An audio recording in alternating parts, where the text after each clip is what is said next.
Good afternoon. Welcome to the January 26th Civil Service Commission meeting. May we have a roll call, please? Commissioner Devine. Here. Gantis. Present. Anukian. Yes. And for the record, Commissioner Hatamian is absent. And Commissioner Gregorian? And Commissioner Gregorian. Welcome back, Sandra. Okay, what's next? Minutes. I move for approval without reading. Do we have a second? Mr. Chairman, I believe that we cannot consider the minutes because we don't have a quorum for the minutes unless this is Commissioner Hatamian. Yeah, there and it is. is, so we can do that. All right, Commissioner Hatamian, how are you? Doing good. Excuse me for my tardiness. No problem. I have the 5 South or 5 North to blame for that. Okay. We have a motion to approve the minutes, and we need your second to be able to go on for the... You got it. Okay, can we have a roll call, please? Commissioner Hatamian. Here. Devine. Yes. Gantis. Abstain. Anukian. Yes. What's next? Oral communications. Okay. Discussion is limited to items not a part of this agenda. Each speaker is limited to 5 minutes. Commission may question the speaker, but there will be no debate or decision. I see no cards. Anyone here to speak on oral communication? I see none. What's next? Recruitment and examination status report. Mr. Doyle. Mr. Chair, members of the Commission, this item is the recruitment and examination status report. It contains the list of the various recruitment processes that staff is engaged in. It lists the analysts involved, the department, and basically where we're at various stages of these processes. The list basically shows a moderate level of work activity relative to recruitment. Many of the recruitments that are in an active phase right now are promotional as opposed to open. But for the most part, it's sort of a continuation of the workload we've seen with a semi-hiring freeze at this point. So if you have any questions about any of these, I'd be happy to try and answer them. Gentlemen, any questions? Okay, I see none. What's next? Eligible list established. Mr. Doyle. Mr. Chair, members of the Commission, this item is, again, for your information only. It's a listing of our eligible lists that have been established since our last meeting, and I believe there was an amended version handed out. Was that left at... Yes, we have it. Yes, the version that was sent in your packets contained those that had occurred for the last 2 weeks when we were going to have a meeting in the first meeting in January, which got canceled. So the amended list addresses those recruitments that have occurred since our last meeting back in December. So you see, it looks like about 10 or 11 lists that have been established. Once again, you see most of these are of the promotional nature. And the list does indicate total number of applications received, as well as the far right column, those names that ultimately made it to the eligible list. So, and if you have any questions, I'd be happy to try and answer them. Commissioner Gantis. Mr. Chairman, I note under bulletin number 7390, police officer recruit is a promo. What are we promoing from? Mr. Chair, Commissioner Gantis, the promotional police officer recruitment bulletin is primarily those recruiting who currently work for the city. They're either reserve police officers or possibly police dispatchers, jailers, those types who would be eligible for that. Do the cadets not qualify for this? Cadets do qualify, yes. Pardon me for excluding the cadets. They're very important. So they are. That's my point in bringing it up. Is that yes. Again? This is police being a police officer. We need them, and this cadet program. I'm a big fan of it, and I like to always promote it when we can. It's kind of a way to come in, become promotional rather than open. Because usually, aren't our open bulletins when we get open applications, we get like 1,000 applications or more. Generally in the hundreds, yes. Yeah. So this is 19. So that tells you that work. Keep your nose clean and you become a police officer. Don't forget about the reserves. And the reserves. What's next? Revised class specification for approval, customer service series. Mr. Doyle. Mr. Chair, members of the Commission, we have a series of class specifications for revision. The first being, this is the Customer Service Series, and this is our really part of our ongoing process to update and revise our specifications here at the city. This particular one has not been updated for approximately 11 years. This is the Customer Service Series, which contains 3 classifications, beginning with Customer Service Assistant, Customer Service Representative, and Senior Customer Service Representative. These are classifications that are found throughout the city. Probably the largest number of customer service reps could be found in the library department. That's why in your packet, where we've normally list an organization chart, we have included one from the library department. But just so you know, there are customer service reps and senior customer service reps throughout the city. It's a generic job classification. In this series, what we've proposed are just some moderate changes to update this, dealing with a lot with the new technologies, and there's a lot of discussion about emails and various the Microsoft Office package, things that we would hope people in this position would be competent in upon hire. We've also modified the typing requirement for a couple of the positions within this series. Right now, there's a typing requirement for, senior. The senior customer service representative, and we have modified that to be a 30-word typing, 30-word per minute typing speed. We've added typing speed for both the customer service assistant and customer service representative. And I believe we have 20 words per minute for the assistant and 30 for the customer service representative. And it's just a reflection of the fact that we do need these individuals to have some level of typing ability, since they will be doing some of that in the course of their work. With that, those are the primary changes. And again, if there's any questions you have, I'd be happy to try and answer them. My staff member, Alex Soto, worked on these. So that. Any questions? I just have a comment, Mr. Chairman. Please. All these years we've been having these changes, and you've reduced the typing skills, and I voted against them because I never reduced them. You've increased them, so I want to congratulate you. Good. And Alex, thank you. Hoping you'd be happy about that. And now I'm happy. Second. Okay, can we have roll call, please? Commissioner Hatamian, Yes. Devine, Yes. Gantis, Yes. Manukian. Yes. What's next? Revised class specification for approval, Human Resources Technician. Mr. Chair, members of the Commission, this is a classification within the Human Resources Department that we're proposing a revision to. The title is Human Resources Technician, and this is largely a position that provides staff support to our recruitment function. Right now, as you've seen from our list of recruitments, we have 5 or 6 of the staff engaged in recruitment activity, and a lot of the recruitments that they do generate a lot of work as far as processing the applications, proctoring exams, and setting up for exams. And this position would provide that type of support to the recruitment team. We would like to, however, expand the responsibilities. We're all, seeking to do more and provide more opportunities for people. And we do want to expand some of the duties for this position to include other functions within the department, specifically the training function, which is a big part of our responsibilities. And I think you're all familiar with our Glendale University program and the Leadership Academy, the Supervisory Academy, handling that program along with registering people, and is a big part of the job. So we want to enhance this specification to cover those areas as well.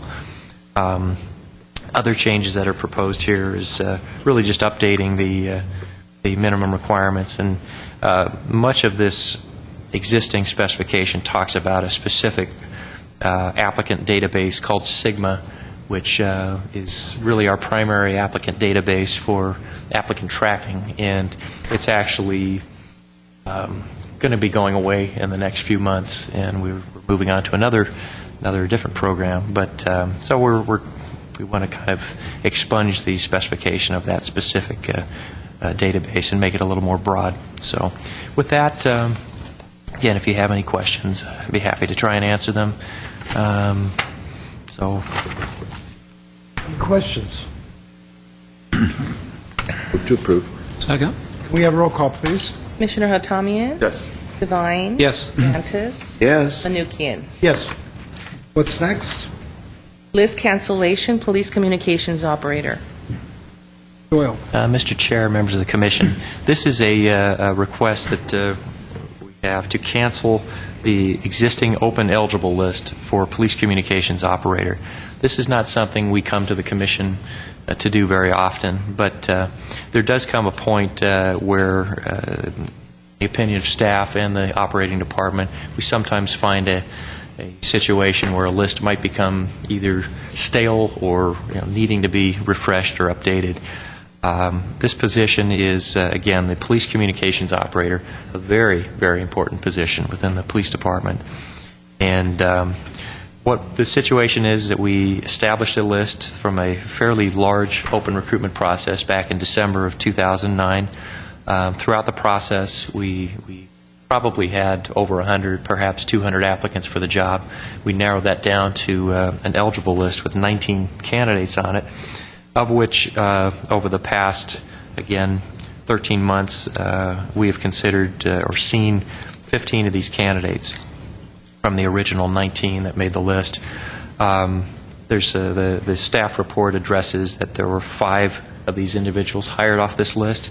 There were 6 that failed their background investigation and 4 that waived consideration. That means they simply indicated they were no longer interested in the job. So we're now left with a list where we're down to, again, number 16 out of 19, and we would like the Commission's approval to start from scratch and begin to look at some new candidates at this point. As you see from this report, we do have issues where many people fail the background investigation, and that's not unusual at all for this position, for jailer, even police officer recruit. We have very, very stringent background investigation screening processes, and we do acknowledge that a number of people who make the list are going to be disqualified for one reason or another.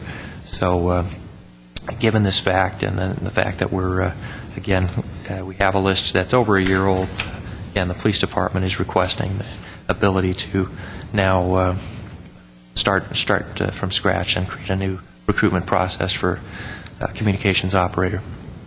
The Commission does have the authority to approve this.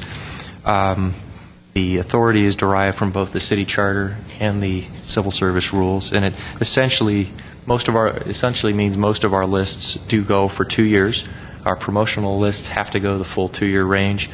Open lists, however, can be canceled after a year, or if there's we reach a point where we've simply run out of names. So at this point, we're asking to cancel this particular list.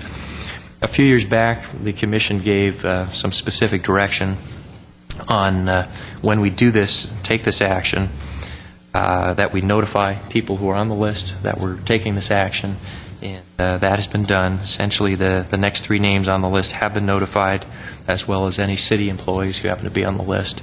And they informed of this meeting if they wanted to be here to object to this cancellation. So, to my knowledge, we've not heard from anyone at this point. So with that, our recommendation is to cancel this list. Gentlemen, any Commissioner Gantis? Mr. Doyle, when somebody waives, do they then get removed from the list? I thought if they waived, they kept their spot on the list. Chair Menuchyan, Commissioner Gantis, a waiver is in fact temporary.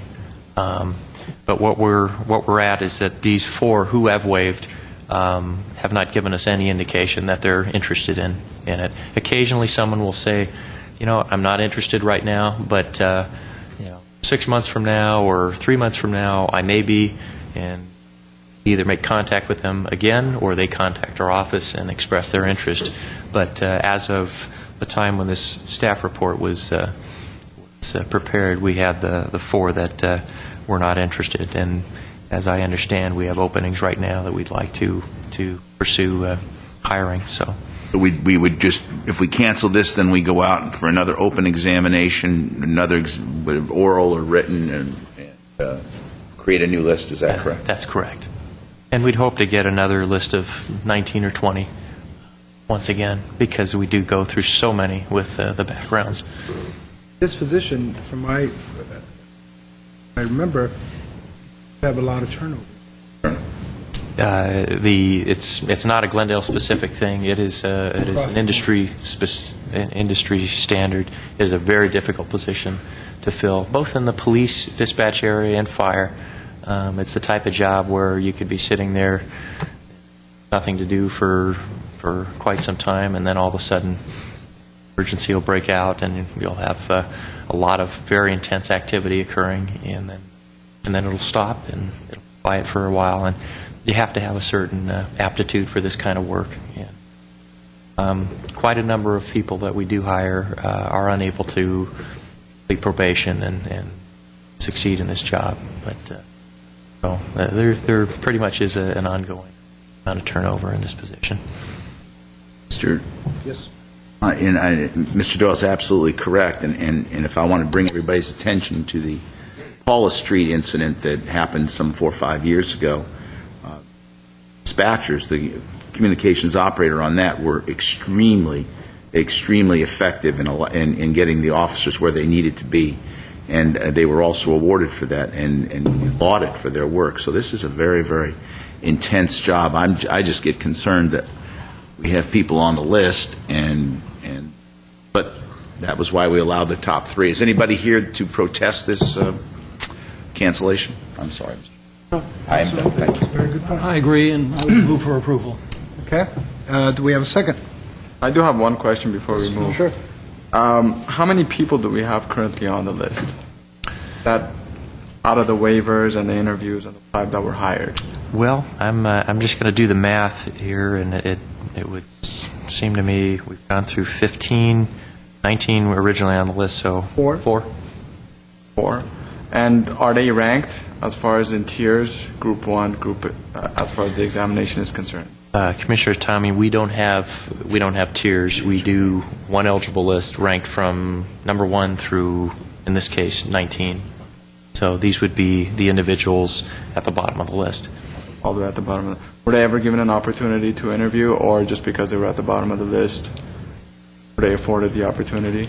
Because we do have the open position. The 4 that would be eligible would not have been contacted at this point. Except for, excuse me, Mr. Chairman, but except for the fact that we require the top 3 that are remaining on the list to be notified that we're thinking of canceling. So they did receive that notification, Yes. correct? Any other questions? We have a motion and a second. Can we have a roll call, please? Commissioner Hatamian? Devine? Yes. Gantis? Yes. Manukian? Yes. What's next?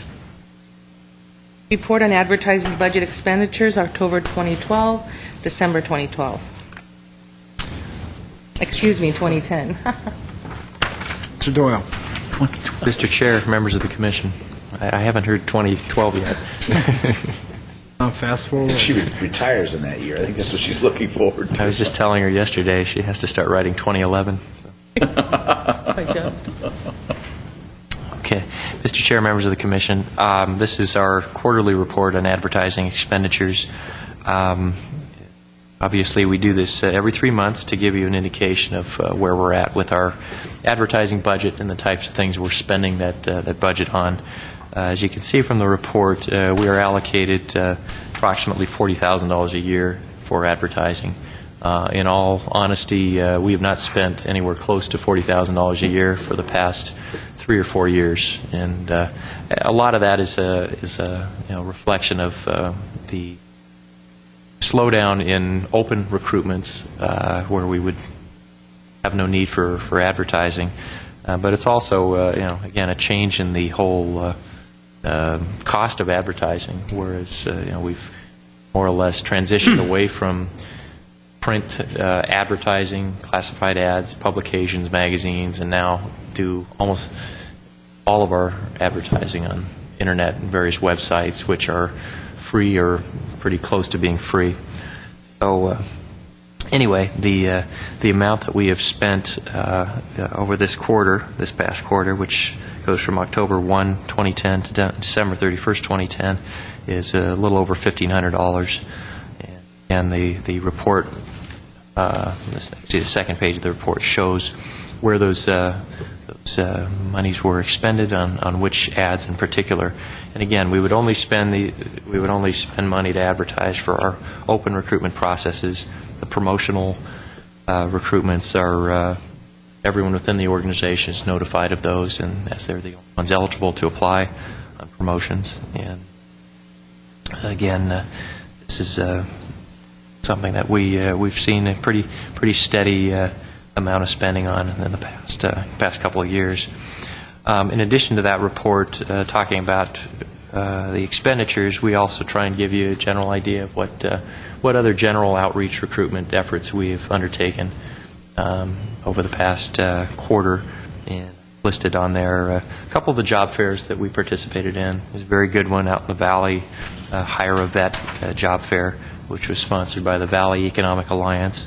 We also attended Unity Fest, which is a very nice event that is held in downtown back in October. And then there's also the Glendale Unified School District. They have a college and career fair where we had a booth set up to really talk to a lot of the young people about jobs in the city government and in government in general. It's a little tough right now because there are not a lot of job openings to really discuss. In fact, at the college and career fair, I think the businesses, the career fair side of it was greatly outnumbered by the colleges.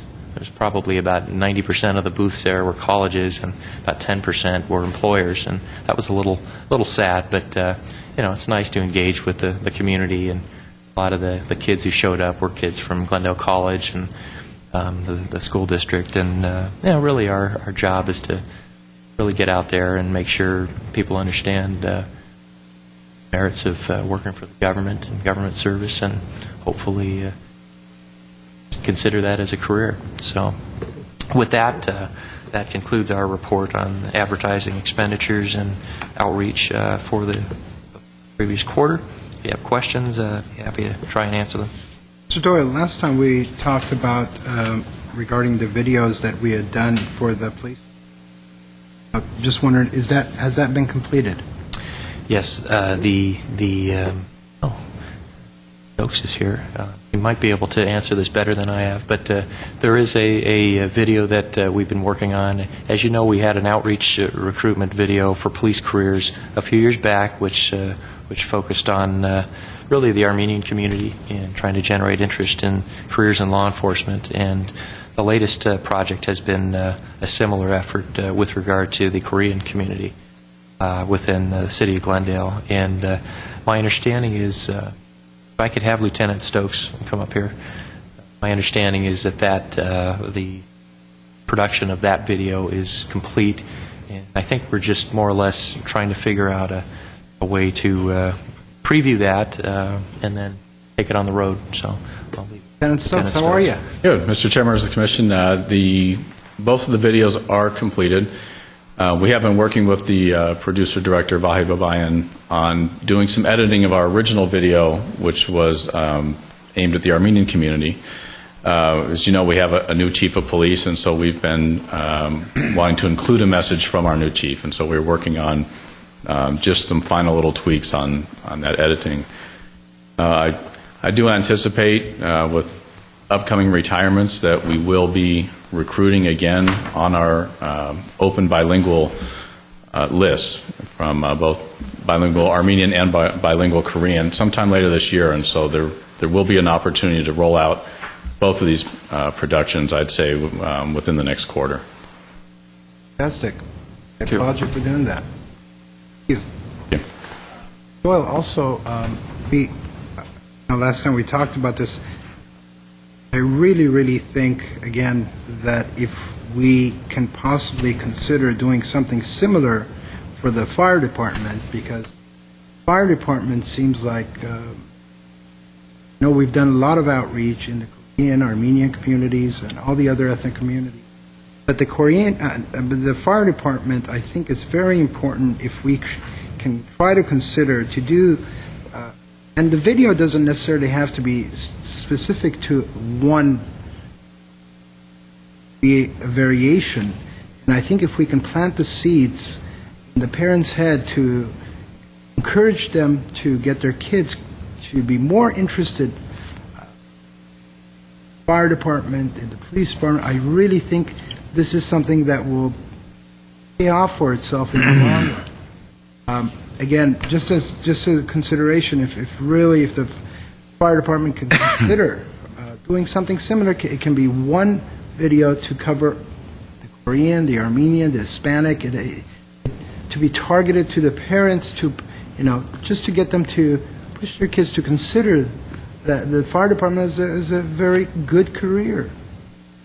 Just my thought. I mean, especially, since now that we're not necessarily spending that much on other areas, maybe we can allocate a certain amount to do a video or whatever that you guys think is the right thing to do, but just make that outreach so we can plant the seeds.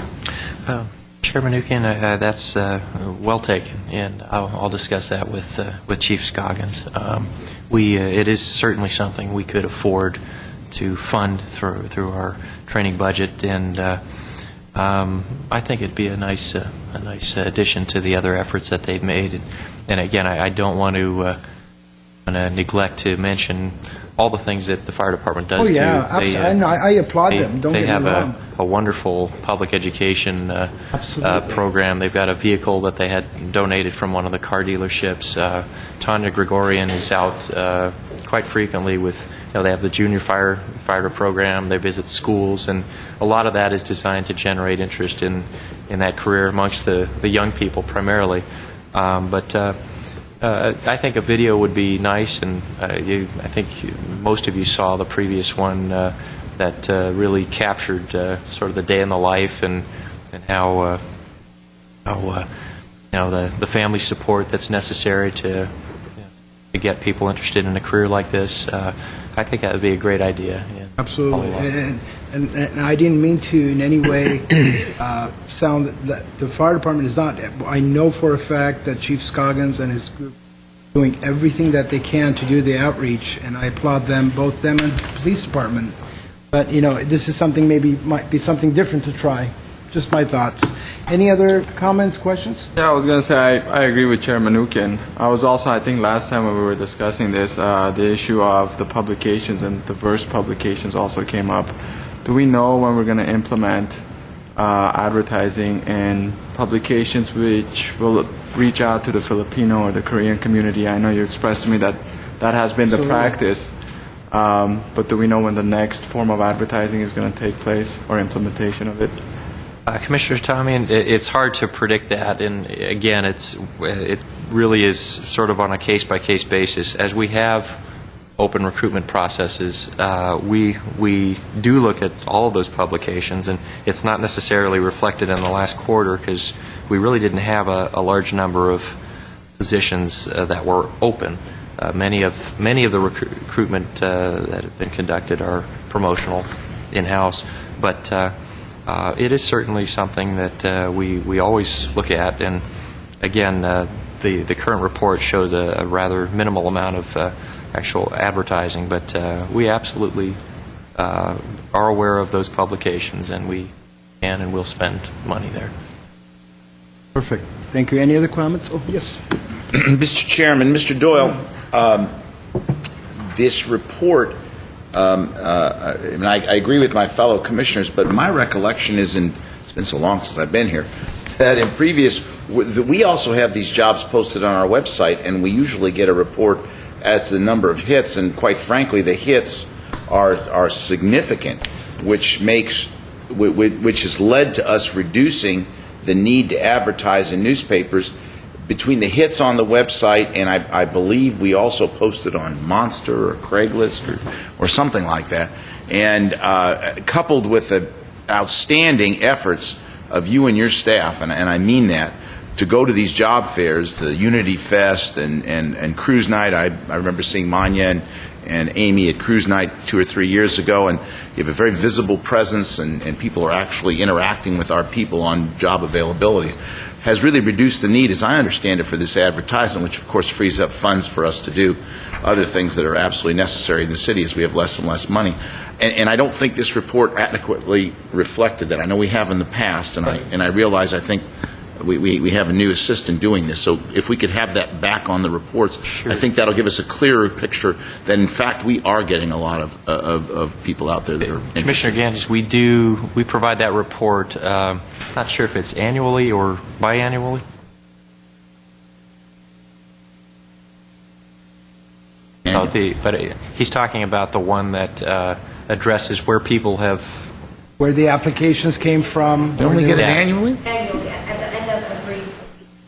Yeah, at the end of the fiscal year, because it's kind of hard to tell on a quarterly basis to draw any conclusions, but at the end of the fiscal year, we run that where we look at all of our recruitments and where, not only where we got the majority of our applications, but the majority of those hired. And you're absolutely right. Most of the people who hear about our jobs or apply for our jobs and ultimately get our jobs get them from our website. Like 70 or 80%. I mean, it's a big percentage. My recollection, it was about 60%. I mean, so a lot of the advertising is done to, again, provide outreach and make sure that we're being visible everywhere. In reality, most of our viable candidates are going to come from those who actively seek our website and know that they want to work at the City of Glendale. And again, it remains probably one of the most visited parts of our city's website is the job listing portion. So. Other than the civil service meeting minutes. Don't know about that one. Okay, any other questions or comments? Okay, what's next? Status report on hourly employment. Mr. Doyle. Mr. Chair, members of the Commission, this is a report that we do twice a year, once at the midpoint of the fiscal year, which would be now, and we do this again at the end of the fiscal year, which we do in August of each year. And it's basically a report to indicate where we're at as far as our status on hourly employment. Just to kind of give a little background on this, back in 2005, the Commission directed us to begin doing this report twice a year. And at the time, there were some concerns that we were seeing sort of a proliferation of hourly unclassified hires throughout the city, either supplementing or supplanting salaried positions as a means of saving money. And the concern, I think, was that we may the organization may be circumventing civil service, the valid civil service process in hiring so many people on an hourly basis. And so we've tried to do a much better job controlling the number of hourly employees that we hired, and as well as the number of hours that our part-time hourly spend each year. And we've established a threshold of 1,250 hours as being the amount that departments are not to have their employees exceed. Anything in excess of that would either violate the stated policy or require a special exemption from our city manager's office for some type of a special need. This is the mid-year report, and I'm pleased to report that at this point in the year we have no employees who have reached 1,250 hours, and that may seem like not a great accomplishment, but at the midway point in previous years, we have had a few who have made it to that high. The real test will be at the end of the fiscal year to see how many have approached that 1,250 hours. And again, the departments are very good about not abusing this process and making sure that when their part-timers do get to a certain amount, typically when it gets around 900 or 1,000 hours, they know that they have to stop the scheduling hours. So with that, again, this report is for your review. If you have any questions, be happy to try and answer them for you. I have a question. Yes, sir. This is a good report, Matt, and of course it was made, when we went through the process, it was a long process to get through these hourlies. And many of those positions, as Matt remembers, had been there for years and years and years. But clearly at the time that we did this, we were in a different economic climate than we are today. Is this policy, number one, is this policy preventing us from possibly hiring people that could assist us and create some jobs, which of course are needed?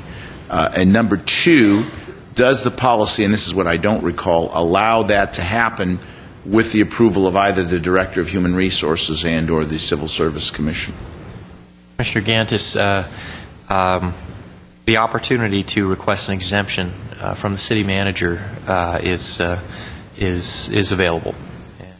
Typically, and we try not to allow that to get out of hand, but typically if we have a special need, a special project that has to get done, a perfect example was the flyover bridge that we all see that goes over San Fernando Road, the railroad tracks. That was a project that was temporary in nature, and we had two individuals who worked on an hourly basis working on that, and each of them worked close to 2,000 hours each year. And now that that project is concluded, those employees, their services have been ended. So you have situations like that, or you may have a situation in a department where just by whatever bad luck, whatever the case may be, they might be down numerous positions. Maybe there's somebody out on illness or injury leave, and there's a need to bring in an hourly person to supplement the workforce. Those exceptions can be requested. They go directly to Yasmin Beers, who's the Assistant City Manager. She's a very, very strict individual in considering these, and she turns down as many as she approves. And really, that's the process that is available to deal with that. Mr. Gantis, you did raise a good point about the way the economy is currently, and how this might be affecting departments. And in all honesty, departments are suffering. This organization is not staffed to a situation where we probably would like to be, and have a lot of people doing a lot of work, far more than they have ever been asked to do before. Would it be helpful to have some flexibility on this policy? Probably. But I think we'd like to certainly retain this policy and see, how we can proceed in the next year or so, and see if they're something that we can do to get through these difficult times. But in all honesty, the ability to hire hourlies, it saves us on having to pay benefits and all of the associated costs that go with that. So it would be easy to hire lots of hourlies, and that's kind of how we got into this mess probably 10, 12 years ago. But I think right now we have a very pure, very transparent system where if there is a need for a position, and that's a position that's going to require somebody to work for 2,000 hours a year, our city manager would just assume that department put in a request to fill that position as a salaried position. And so we have fairness and equity for everyone within the organization. So.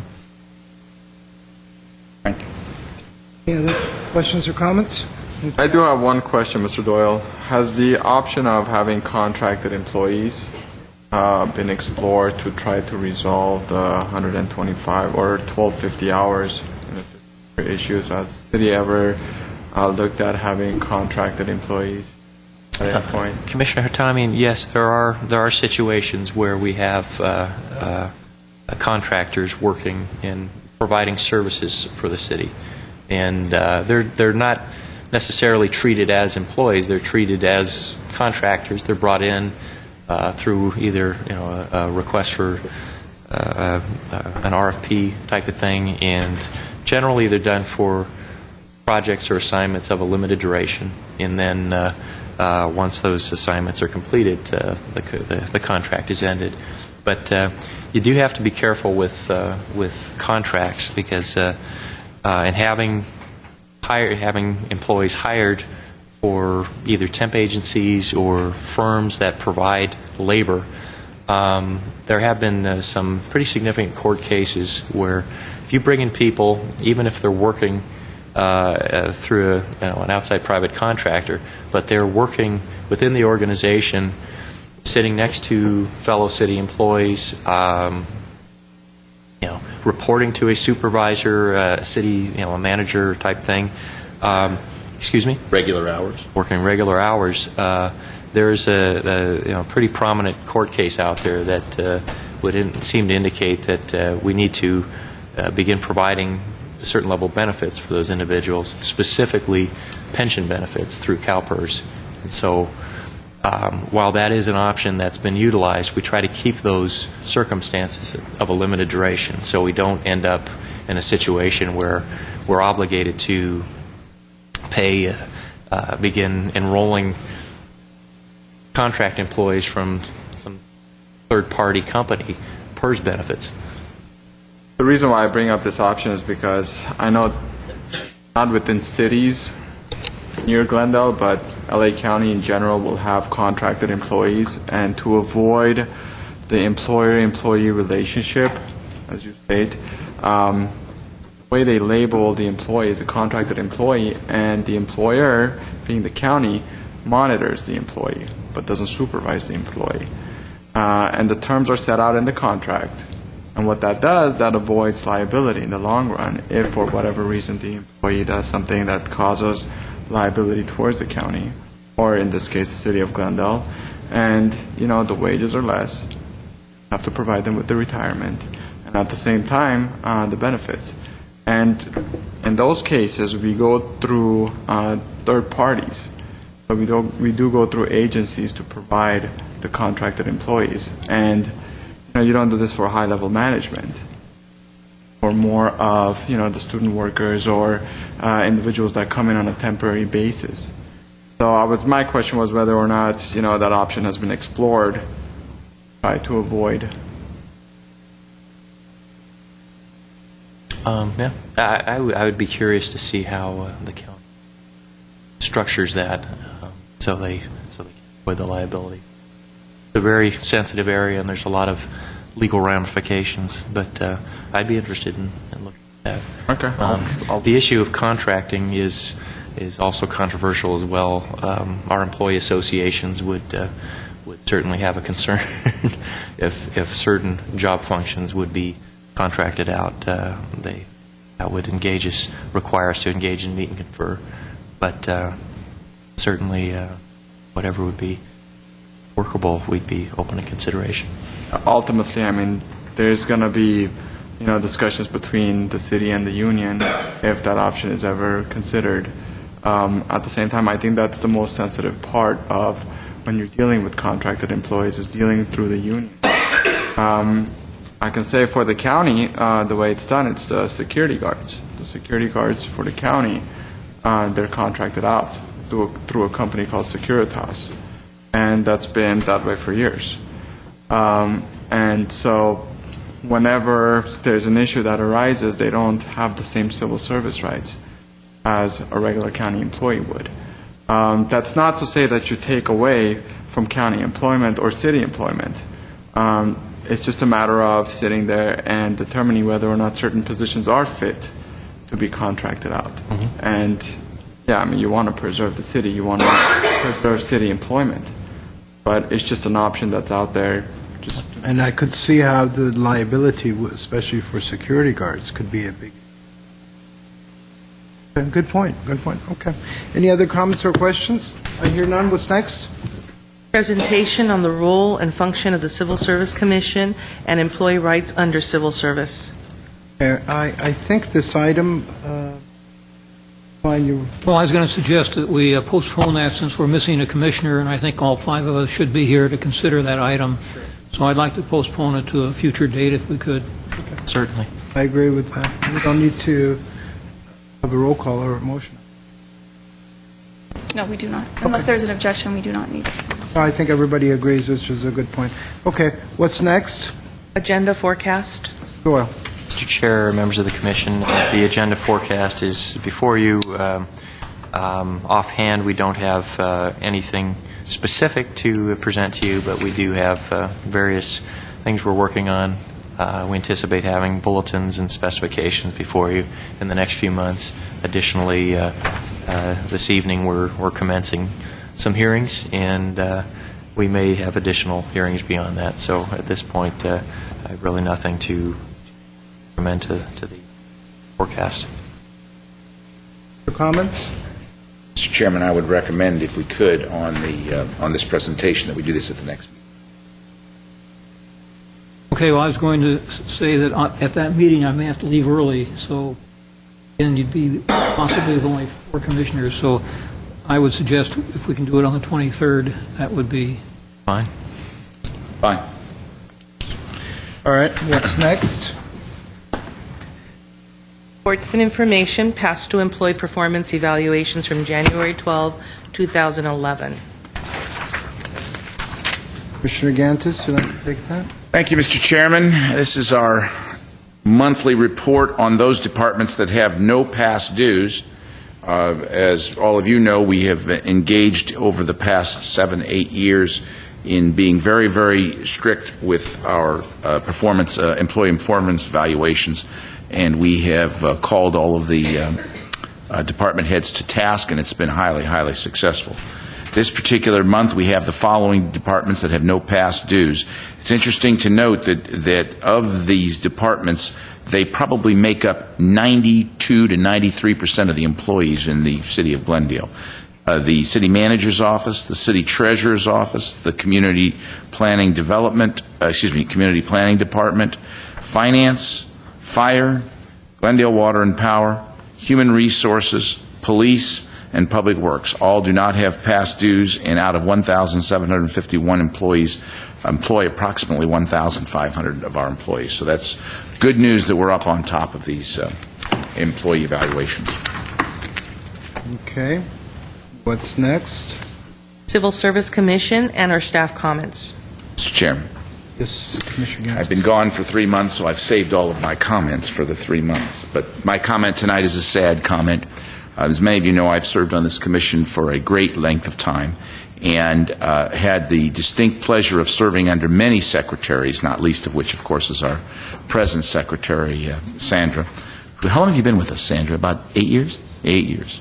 Well, Sandra's predecessor, Jackie Zadian, died within the last month. Jackie served after, I believe she served after Rita LeBlanc, if I'm not mistaken. I'm testing my memory, who also was a fine secretary. And Jackie did yeoman's work. She put up with all of us in our varied opinions. She then transferred to the Department of Water and Power, is that correct? And she was Mr. Steiger's secretary, legal assistant, correct? Correct. And was that in that position for approximately the last 8 years. She had some health problems, and I recall even when she was here, she had some health problems, and those health problems have led to her demise. Jackie is married to Larry, is that correct, their husband's name? He's also a city employee, and he's been a city employee. Is that right or no? The husband is not a city employee, but the husband's brother is a mechanic in our fire garage. Okay, the husband's brother is a mechanic. And I remember he would come in here, the husband would come in here every meeting and sit very, very patiently in the back of the room, waiting for Jackie to finish her work and to take her home. He was a very devoted husband. And I always commented on it because I'm not sure I would have done that for my wife, but then I don't know. But we're sorry that she's gone. She had a very beautiful smile, and she always brightened up our meeting, much like you, Sandra. And she will be missed. And I think she died about 2 weeks ago. Is that correct? Correct. It was Friday, January 14th. And so, Mr. Chairman, I would propose that we adjourn this meeting in memory of Jackie Zadian. Absolutely. Any other comments? What's next? Closed session. Okay, are we going to be reporting out? We will not be reporting out, Mr. Chairman, but we will be adjourning in public session, but not on TV. We are through. All right, we're now going to go to closed session.